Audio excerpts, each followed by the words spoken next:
இனிமையான நண்பர்களே, அன்புள்ளம் கொண்ட சொந்தங்களே, அனைவருக்கும் வணக்கம். எடப்பாடி பழனிசாமிக்கு காத்திருக்கும் புதிய ஆபத்து. செங்கோட்டையன் ரூபத்தில் அவரை நெருங்கிக் கொண்டிருக்கின்ற நெருக்கடி, தத்தளித்துக் கொண்டிருக்கின்ற அன்புமணி ராமதாஸ் அவர்கள். இதை பற்றித்தான் இந்த காணொலியில் விரிவாக காண இருக்கிறோம். நேற்று பசும்பொன் முத்துராமலிங்க தேவர் ஜெயந்தி விழா. அந்த ஜெயந்தி விழாவிற்கு இதுவரை தனித்தனியாக இருந்த டிடிவி தினகரன், ஓ பன்னீர்செல்வம், செங்கோட்டையன் மூவரும் இணைந்து ஒன்றாக கலந்து கொண்டார்கள்.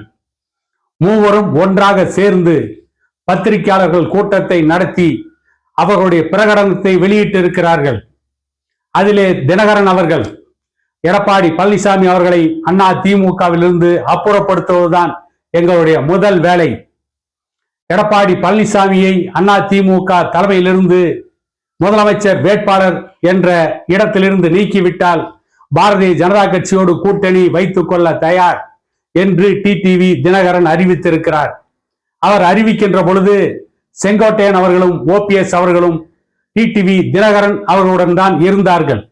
இவர்கள் மூன்று பேரும் ஒன்றாக சேர்ந்து செயல்படுகின்ற பொழுது இவர்களுக்கு ஆதரவாக சசிகலாவும் இருக்கிறார் என்று டிடிவி தினகரன், செங்கோட்டையன், ஓபிஎஸ் உள்ளிட்டவர்கள் கூறியிருக்கிறார்கள்.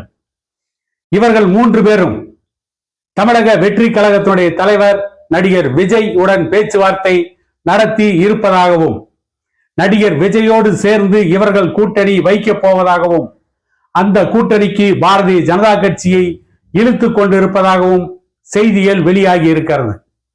இப்பொழுது பாரதிய ஜனதா கட்சி எடப்பாடி பழனிசாமியுடன் கூட்டணி வைத்திருந்தாலும் கூட எடப்பாடி பழனிசாமியை முதலமைச்சர் வேட்பாளர் என்ற இடத்திலிருந்து அவரை காலி செய்துவிட்டு வேறொருவரை பாரதிய ஜனதா கட்சிக்கு முழுக்க முழுக்க ஆமாம் சாமி போடுகின்ற ஒருவரை முதலமைச்சர் வேட்பாளராக நிலை நிறுத்த வேண்டும்.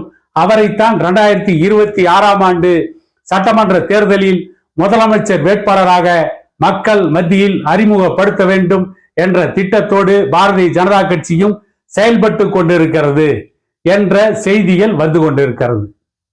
இன்னும் சொல்ல போனால் பாரதிய ஜனதா கட்சியை சார்ந்த நிர்மலா சீதாராமன் கூட தமிழகத்தில் 2026 ஆண்டு அதிமுக பாரதிய ஜனதா கட்சி கூட்டணியில் முதலமைச்சர் வேட்பாளராக அறிவிக்கப்படலாம் என்று சொல்லப்படுகிறது.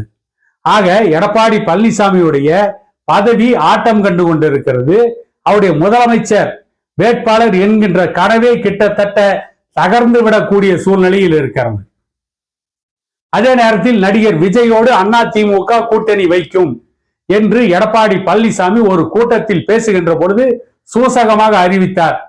தமிழ்நாட்டிலே ஒரு பெரிய கட்சி நம்மோடு கூட்டணிக்கு வர இருக்கிறது என்று அறிவித்த எடப்பாடி பழனிசாமி அவர்கள் கடந்த மாதம் 27ஆம் தேதி கரூரிலே 41 பேர் இறந்த அந்த கோர சம்பவம், நடிகர் விஜய் நடத்திய நிகழ்ச்சியில் நடந்த அந்த எதிர்பாராத விபத்து, அந்த விபத்தில் இறந்தவர்களுக்கு ஆதரவாகவும் நடிகர் விஜயுடைய நிலைக்கு ஆதரவாகவும் எடப்பாடி பழனிசாமி வரிந்து கட்டி கொண்டு விஜய்க்கு ஆதரவாக நின்றார்.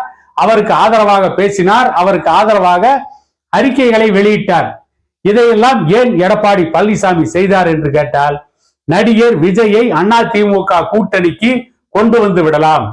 நடிகர் விஜய் அதிமுக கூட்டணிக்கு வந்துவிட்டால் அதிமுக பாரதிய ஜனதா கட்சி கூட்டணியோடு மீண்டும் எடப்பாடி பழனிசாமி முதலமைச்சராகி விடலாம், அதிமுக வெற்றி பெற்றுவிடும் என்று கனவு கண்டார். அதே நேரத்தில் நடிகர் விஜயை அதிமுக கூட்டணிக்கு கொண்டு வந்து விட்டால் அன்புமணி அவர்களுக்கு நெருக்கடி கொடுக்கலாம். அன்புமணியை எதிர்பார்க்க வேண்டிய அவசியம் இல்லை. அவரை எதிர்பார்த்து கூட்டணிக்கு அன்புமணி வருவார் என்று காத்திருக்க வேண்டிய அவசியம் இல்லை. எடப்பாடி பழனிசாமியை பொறுத்தவரை மருத்துவர் ஐயா அவர்களோடு கூட்டணி பேசுவதற்கு தயாராக இருக்கிறார். மருத்துவர் ஐயா அவர்களும் எடப்பாடி பழனிசாமியோடு பேசுவதற்கு தயாராக இருக்கிறார் என்று எடப்பாடி பழனிசாமி நம்புவதாகவும் செய்திகள் வெளிவந்து கொண்டிருக்கிறது. ஆக எடப்பாடி பழனிசாமி ஒரே கல்லில் 3 மாங்காய் அடிக்கலாம் என்று திட்டம் போட்டார். ஆனால் அவர் வீசுகின்ற கல் மாங்காயை விட்டு வேறு பக்கம் திசை மாறி சென்று விட்டது என்று அரசியல் பார்வையாளர்கள் கூறுகிறார்கள். நேற்று பசும்பொன் முத்துராமலிங்க தேவர் ஜெயந்தி விழாவில் எடப்பாடி பழனிசாமிக்கு ஒரு மிகப்பெரிய நெருக்கடி ஏற்பட்டு இருக்கிறது. அதனால்தான் பசும்பொன் முத்துராமலிங்க தேவர் ஜெயந்தி விழாவுக்கு கூட எடப்பாடி பழனிசாமி போகாமல் மற்றவர்களை அனுப்பினாரா என்ற கேள்வியும் எழுகிறது. கடந்த ஆண்டு நடைபெற்ற பசும்பொன் முத்துராமலிங்க தேவர் ஜெயந்தி விழாவிற்கு பாட்டாளி மக்கள் கட்சியிலிருந்து அன்புமணி அவர்கள் சென்று கலந்து கொண்டார். எடப்பாடி பழனிசாமி அவர்கள் சென்று கலந்து கொண்டார். இந்த ஆண்டு பசும்பொன் முத்துராமலிங்க தேவர் ஜெயந்தி விழாவிற்கு இவர்கள் இருவருமே ஆப்சன்ட். பாட்டாளி மக்கள் கட்சியின் சார்பில் பாட்டாளி மக்கள் கட்சியின் கௌரவ தலைவர் GK மணி அவர்களும் பாட்டாளி மக்கள் கட்சியின் தெற்கு மேற்கு மண்டல அமைப்பு செயலாளர் கரூர் பாஸ்கரன் அவர்களும் பசும்பொன் முத்துராமலிங்க தேவர் ஜெயந்தி விழாவில் கலந்து கொண்டிருக்கிறார்கள். அதிமுகவில் எடப்பாடி பழனிசாமி தரப்பிலிருந்து வேறு யாரோ கலந்து கொண்டிருப்பதாக செய்தி வந்திருக்கிறது. ஆனால் பெரிய அளவில் செய்தி என்ன சொல்லுகிறது என்று பார்த்தால் டிடிவி தினகரனும் ஓ பன்னீர்செல்வமும் செங்கோட்டையனும் ஒரே வாகனத்தில் சென்று பசும்பொன் தேவர் ஜெயந்தி விழாவிலே கலந்து கொண்டு அந்த விழாவை சிறப்பித்திருக்கிறார்கள். அவர்கள் மூவரும் ஒன்றாக நின்று ஊடகவியலாளர்களை சந்தித்து பேட்டி கொடுத்திருக்கிறார்கள். ஆகவே அடுத்து வருகின்ற 2026 ஆண்டு சட்டமன்ற தேர்தலில் இந்த மூவரும் எடப்பாடி பழனிசாமிக்கு மிகப்பெரிய நெருக்கடியாக இருப்பார்கள். எடப்பாடி பழனிசாமி அவர்களுக்கு மிக பெரும் பலமாக இருப்பது தமிழ்நாட்டிலே கொங்கு மண்டலம். கொங்கு மண்டலத்தில் எடப்பாடி பழனிசாமிக்கு 90% ஆதரவு இருக்கிறது. அதிமுகவிற்கு தான் மிகப்பெரிய ஆதரவு இருக்கிறது என்று இன்று வரை நம்பப்படுகிறது. கடந்த தேர்தல்களிலும் எடப்பாடி பழனிசாமி தன்னுடைய செல்வாக்கை கொங்கு மண்டலத்திலே நிரூபித்திருக்கிறார்.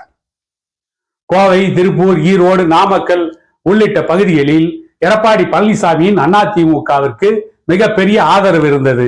ஆனால் இன்றைக்கு நிலைமை அப்படியே தலைகீழாக மாறிவிட்டது.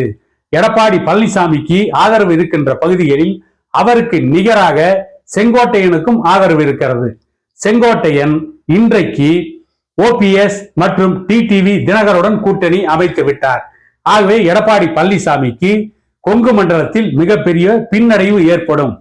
கொங்கு மண்டலத்தில் எடப்பாடி பழனிசாமிக்கு பின்னடைவு ஏற்படுகின்ற பொழுது கொங்கு மண்டலத்தில் பாரதிய ஜனதா கட்சிக்கும் செல்வாக்கு இருப்பதாக கூறப்படுகிறது. ஆகவே எடப்பாடி பழனிசாமிக்கு இருக்கின்ற செல்வாக்கை கொங்கு மண்டலத்தில் செங்கோட்டையன் பிரிக்கிறார், இன்னொரு பக்கம் பாரதிய ஜனதா கட்சி பிரிக்கிறது.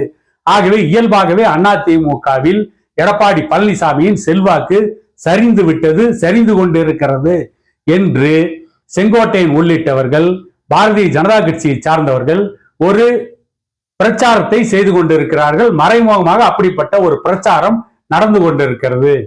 ஆகவே எடப்பாடி பழனிசாமி அடுத்து என்ன செய்ய போகிறார் என்ற கேள்விகளும் எழுந்து கொண்டிருக்கிறது. அதே நேரத்தில் அன்புமணி அவர்களும் எடப்பாடி பழனிசாமிக்கு நெருக்கடி கொடுப்பார் என்று எதிர்பார்க்கப்படுகிறது. அதில் சொல்லப்படுகின்ற இன்னொரு செய்தி, அன்புமணி அவர்களை எடப்பாடி பழனிசாமி பெரிதாக எதிர்பார்க்கவில்லை. எடப்பாடி பழனிசாமியுடைய எதிர்பார்ப்புகள் அனைத்தும் நடிகர் விஜயை நோக்கியே இருக்கிறது. ஏற்கனவே தேசிய முற்போக்கு திராவிட முன்னேற்ற கழகம், அதாவது நடிகர் விஜயகாந்துடைய கட்சி வரும் என்று எதிர்பார்த்தார். ஆனால் அவர்கள் திமுகவோடு கூட்டணி பேச்சுவார்த்தையை துவக்கி விட்டதாகவும் அவர்களுக்கு 7 சீட்டுகளை திமுக கூட்டணியில் ஒதுக்க போவதாகவும் ஒரு செய்தி வந்து கொண்டு இருக்கிறது. ஆகவே தேமுதிக அதிமுக கூட்டணிக்கு வருமா வராதா என்ற கேள்வி எழுப்பப்படுகிறது.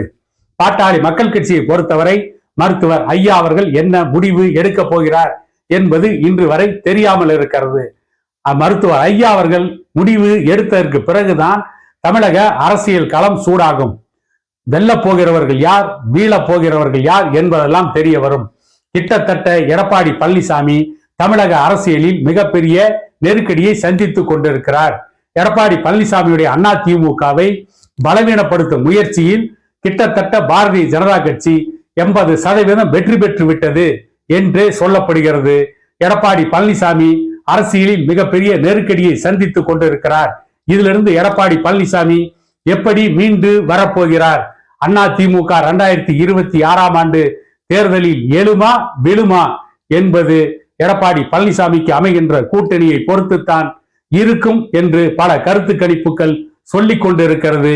எடப்பாடி பழனிசாமி என்ன செய்ய போகிறார் என்பது இன்னும் ஓரிரு மாதங்களில் தெரிய வரும் என கூறிக்கொண்டு இன்னொரு காணொளியில் உங்களை சந்திக்கும் வரை உங்களிடமிருந்து விடைபெறுவது உங்கள் எடப்பாடி துரைசாமி.